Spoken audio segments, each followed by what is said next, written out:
సంయుక్త కార్యదర్శి.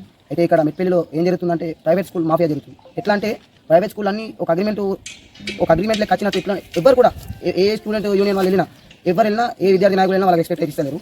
ఏమన్నా అంటే ఎంఓ సార్ పోయి కంప్లైంట్ ఇస్తే ఎంఓ సార్ కూడా పట్టించుకుంటాడు. ఎంఓ సార్కి ఎన్నిసార్లు చెప్పినా అదే రిజల్ట్ ఉన్నది. అసలు ఈ ప్రాబ్లమ్ని అసలు క్లియర్ ఎత్తలేడు. విద్యార్థుల గురించి పట్టించుకుంటాడు. ప్లస్ మాకు కూడా నార్మల్గా జస్ట్ ఇట్లా నార్మల్గా అర్థమని వెళ్ళినా మాకు టైం ఇస్తలేడు. మేము పోయినప్పుడు ప్రైవేట్ స్కూల్లో సార్లతోని వాళ్ళ యాజమాన్యం ఏదైతే ఉంటుందో వాళ్ళందరితో గంటలు మాట్లాడుతుండు.